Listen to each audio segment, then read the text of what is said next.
Урматтуу замандаштар, эми тарыхый эс тутум, тарыхый аң сезим, тарыхый акыл эс, тарыхый дүйнө тааным деген бар.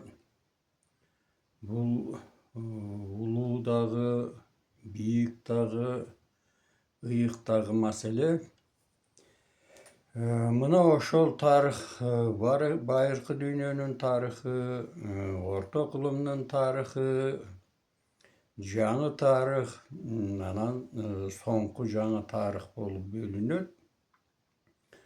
Мына ошол биздин соңку жаңы тарыхыбыз бул Кыргыз Республикасынын эгемендүү, эркин, күнкорсуз, өз алдынча дүйнөлүк масштабда таанылган мамлекет болушу. Мына ошол улуу окуяга алып келген тарыхый бир датага СССРдин Коммунисттик партиясынын генералдык секретары Михаил Сергеевич Горбачев жарыялаган перестройка, кайра куруу саясаты 1985 жылдын 23 апрелинде кезексиз чакырылган КПССтин апрель пленумунда жарыяланган. Мына ошол Горбачев жарыялаган перестройка, мына азыр биз ошо 40 жылдыгыны башыбыздан кечирип жатабыз. Бул дүйнөлүк тарыхты кескин бурган, адамзаттын бир гана тарыхый өңүттөн алганда эмес, идеологиялык, социологиялык, экономикалык, чарбалык, философиялык өңүттөн алганда дагы бир чоң бурулушту жасаган окуя болгон. Биз перестройка, кайра курууну эстегенде негизинен эле Советтер Союзу, бул 15 союздук республикадан куралган, азыр эми кээ бирөөлөр 17 болгон деп жүрүшөт, себеби Финляндия менен Монголия дагы Советтер Союзунун тикелей таасири астында өнүккөн. Мына ошол 17 субъектинин башын бириктирген чоң империя болгон. Мына ошол империя чачылып кетиши, Советтер Союзунун чачылышы катарында гана биз ошондой элестетип жүрөбүз. Ал эми чын-чынына келгенде бул өтө чоң, өтө бир масштабдуу өзгөрүүнү алып келген окуя болгондо, бул кайра куруу саясаты жүрүп отуруп 1991 жылы Советтер Союзу деген империянын расмий түрдө өзүнүн тарыхый аренадан кеткендигин жарыялоо менен аяктаган. Бул эмнени алып келген? Бул бүтүндөй социалисттик лагердин чачылышына алып келген. Бул деген Германия, Болгария, Румыния, Венгрия, Югославия, Чехословакия, ошондой эле Куба, Кытайда болгон социалисттик мамлекет. Андан тышкары НАТОнун, Североатлантический блок деп коет, НАТО менен тең салмактуулуу түзүп турган Варшава келишими уюму дагы өзүнүн жашоосун токтоткон. Андан сырткары СЭВ, Совет экономический взаимопомощь, социалисттик мамлекеттердин ортосундагы өз ара кызматташуу идеясы дагы өзünün ayağına çıkan. Andan sırtkarı bir katar kapitalistik memleketlerdə önüpkö, misal İtaliya, Fransiya, Angliya, jana başkalarda komünistik partiyalar elin arasında uşunçalık jogorу bir populyardуулukka жетишип, бийликти шайлоо жолу менен жеңип алууга жакындап калышкан.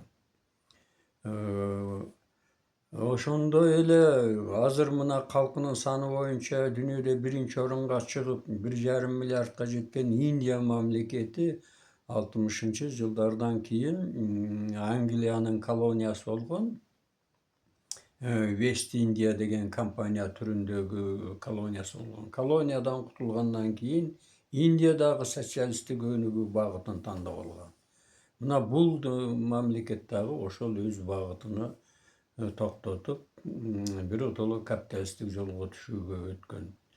Анан ошону менен бирге Азия, Африка, Латын Америкасы мамлекеттеринде көптөгөн колония абалында жүргөн, ошол эле Англиянын, Франциянын, Италиянын, анча-мынчасы Германиянын колониясы абалында жүргөн улуттук боштондук кыймылы, улуттук кайра жаралуу деген ураа менен жүргөн улуттук боштондук кыймылы бардыгы тең бир 30 тегерегинде мамлекет. Алар дагы социалисттик ориентир алып турушкан. Алар дагы өзүнүн баягы социалисттик багытын токтоткон. Мына ошентип эки супердержава болгон. Бири Америка баш болгон капиталисттик дүйнө, бири Советтер Союзу баш болгон социалисттик лагерь жана социалисттик багытты тандап алган өнүгүп жаткан өлкөлөр. Мына ошол эки тең салмактуулукту, мындайча айтканда, бир олуттуу согуш отунун тутанып кетишине жол бербей турган эки ядролук куралга ээ мамлекеттердин бирөөсү чачылып, эки полярдуу дүйнөдөн бир гана Америка үстөмдүк кылган бир полярдуу дүйнөгө айланган. Мына ошол перестройка бул биздин кыргыз эли үчүн, кыргыз өлкөсү, кыргыз мамлекети үчүн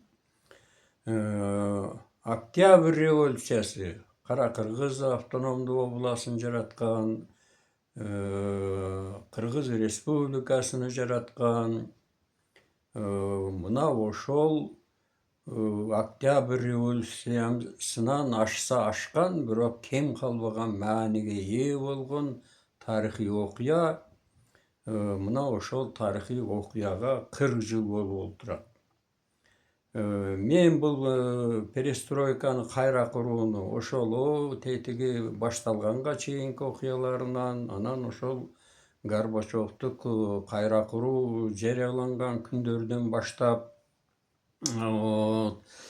жөн эле баягы байкоочу, катышуучу катарында эмес, мына момундай чоң күндөлүктөрдү жазып, кандай окуялар болуп жаткандыгы жөнүндө. Ошондой эле мына момундай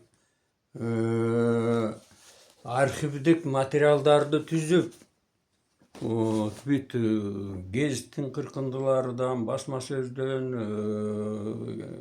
брошюра, журналдардан түзүлгөн 100ге жакын папке архивдик материалым бар. Андан сырткары ошол эле КДКнын ишине, Асаба партиясынын кыймылынын ишине активдүү катышкан адам катары ошол көп окуялар башымдан өткөн. Мына ошолордун негизинде мен сиздерге ушул кайра куруу боюнча бир катар мындай бир сиздер менен маек аңгемелешүү түрүндө бир нече ушул берүүлөрдү уюштурсам деп ниеттенип атам. Эми Горбачев биринчи жарыялаганда мынеке тездетүүнүн стратегиясы дейт. Бул кыргыз тилине которулуп, жогорку окуу жайларга милдеттүү түрдө окула турган окуу куралы катарында Кыргызстанда 1987 жылы жарык көрүп чыккан. Биринчи Горбачев жарыялаганда ошол ускорение, стратегия ускорения деп жарыялаган. Себеби дегенде биз илимий техникалык прогресстен ошондой эле чоң баягы өнүгүүлөрдөн артта калып жатабыз. Ошол техникалык технологиялык артта калууну тездетүү аркылуу баягы эле коммунизм мезгилинде жарыялаган Американы кууп жетебиз жана озуп кетебиз деген ураанын бир жаңычы варианты катарында чыккан. Эми ошол Советтер Союзунун чачылып кетишини биринчи распад деп аташкан. Распад мындайча айтканда кулоо деп. Андан кийинчерээк бул боюнча көп аналитикалык материалдар жарык көргөн, развал деп аташты. Кулоо. Андан жүрүп отуруп разрушение деп аташты.